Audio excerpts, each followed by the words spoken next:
Life to ലൈഫിൻ്റെ പുതിയ എപ്പിസോഡിലേക്ക് എല്ലാ സ്റ്റുഡൻസിനെയും ഏറ്റവും സ്നേഹത്തോടുകൂടെ സ്വാഗതം ചെയ്യുന്നു. ഇന്ന് നമ്മളുടെ ഈ പുതിയ എപ്പിസോഡിൽ നമ്മുടെ കോൺസെൻട്രേഷനെ എങ്ങനെ നമുക്ക് കൂട്ടാം എന്നതിനെ കുറിച്ചാണ് നമ്മളിന്ന് പഠിക്കാനായിട്ട് പോവുക.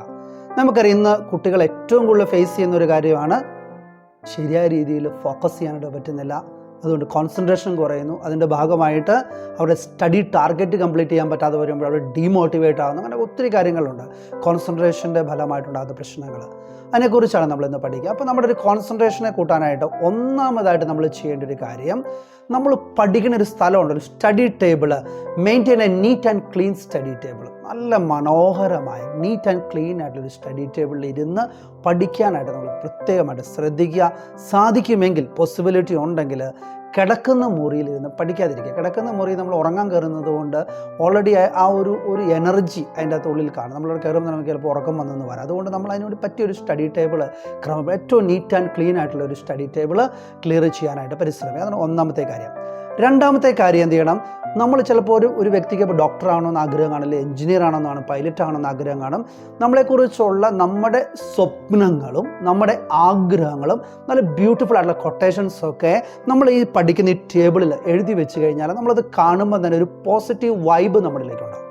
അങ്ങനെയുള്ള ബ്യൂട്ടിഫുൾ ആയിട്ടുള്ള കൊട്ടേഷൻസും മറ്റു കാര്യങ്ങളും ഒക്കെ നമ്മൾ പഠിക്കുന്ന ടേബിളിൽ എഴുതി വെക്കാൻ പറ്റുക. അതിൽ ഏറ്റവും പ്രധാനപ്പെട്ട പോയിന്റിലേക്ക് ഞാൻ വരികയാണ്. നമ്മൾ പഠിക്കുന്ന സ്റ്റഡി ടേബിളിൻ്റെ പരിസരങ്ങളിൽ നോ ഫോൺ സോൺ ഏരിയ. അവിടെ നമ്മൾ ഫോൺ വെക്കില്ല. ഫോൺ വെച്ച് കഴിഞ്ഞാൽ കൂട്ടുകാരൊരു മെസ്സേജ് വിട്ടു, നമ്മൾ നോക്കും, പിന്നെ അതിന് റിപ്ലൈ വിട്ടു, അപ്പം വേറൊരാൾ വിട്ടു. ഞാനൊരു എക്സാമ്പിൾ പറഞ്ഞാണ്. അപ്പോൾ നമ്മൾ ആ പഠിക്കുന്ന സമയങ്ങളിൽ നമുക്കൊരു ടൈം ടേബിൾ കാണും പഠിക്കാനുള്ള സമയം. അതിനെക്കുറിച്ചൊക്കെ നമ്മൾ ഇന്നലെ ക്ലാസ് എടുത്തിട്ടുണ്ട്. അപ്പോൾ ആ ടൈം ടേബിൾ നമ്മൾ നോ ഫോൺ സോൺ ഏരിയ ആക്കി അതിനെ മാറ്റുകയാണെങ്കിൽ ആ ഡിസ്ട്രാക്ഷൻ, ഫോണിലൂടെ വരുന്ന ഡിസ്ട്രാക്ഷനിൽ നിന്നൊക്കെ നമുക്ക് രക്ഷപ്പെടാനായിട്ട് നമുക്ക് പ്രത്യേകമായിട്ട് സാധിക്കും. അതാണ് കോൺസെൻട്രേഷൻ ഇമ്പ്രൂവ് ചെയ്യാനായിട്ടുള്ള മറ്റൊരു കാര്യം.